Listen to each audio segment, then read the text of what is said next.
प्राचीन काल में चंपावती नगर में महिष्मान नामक राजा राज किया करता था। भगवान श्री हरि की कृपा से उसे 4 पुत्र थे, किंतु उन सभी पुत्रों में लुम्पक नाम का सबसे ज्येष्ठ पुत्र महापापी और दुराचारी था। वह अधर्म के मार्ग पर चलते हुए पर स्त्री गमन, जुआ, मदिरापान, वेश्यागमन जैसे कुकर्मों में अपने पिता का पुण्य से अर्जित किया हुआ धन नष्ट कर रहा था। वह सदैव ब्राह्मण, देवता, वैष्णव, ऋषि, संतों की निंदा करता रहता। उसे किसी भी धर्म काज में रुचि नहीं थी।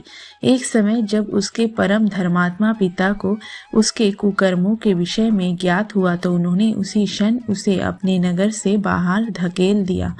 नगर से दूर होते ही लुम्पक की बुद्धि ने उसका साथ देना छोड़ दिया। उसे अब कुछ भी नहीं सूझ रहा था कि इस अवस्था में वह क्या करे और क्या ना करे।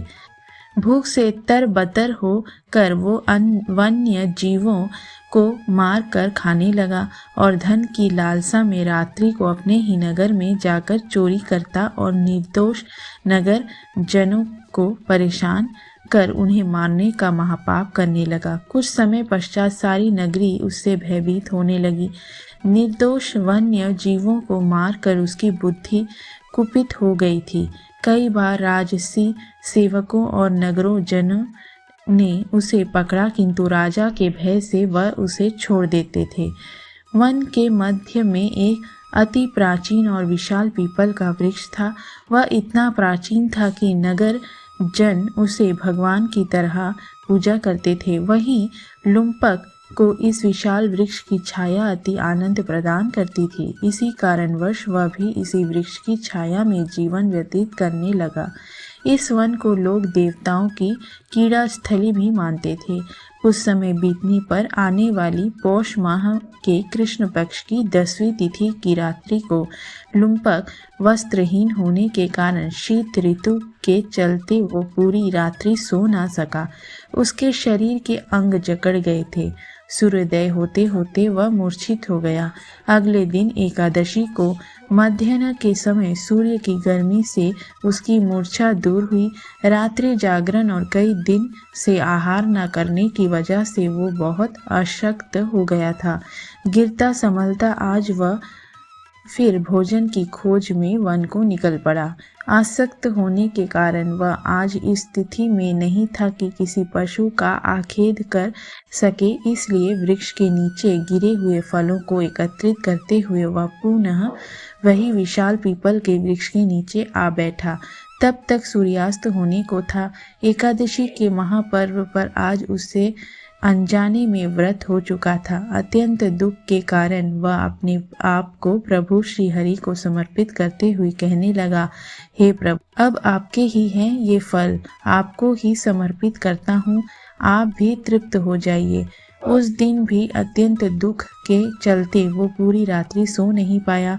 उसके इस व्रत से भगवान अत्यंत प्रसन्न हुए। प्रातः होने पर एक अत्यंत सुंदर अश्व सुंदर परिधानों से सुसज्ज उसके सामने आके खड़ा हो गया। उसी क्षण एक आकाशवाणी हुई, हे राजपुत्र, श्री नारायण की कृपा से तुम्हारे सर्व पापों का नाश हो चुका है।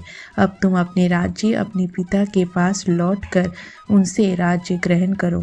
आकाशवाणी से सुन प्रसन्नचित होकर सुंदर परिधान धारण कर भगवान श्री हरि का जय जयकारा लगाते हुए वह अपने राज्य को प्रस्थान कर गया।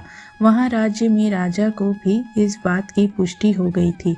अपने पापी पुत्र के पाप नष्ट होने पर राजा ने भी उसे सहर्ष स्वीकारते हुए अपना राजपाट उसे सौंप दिया और खुद वन की ओर चले गए।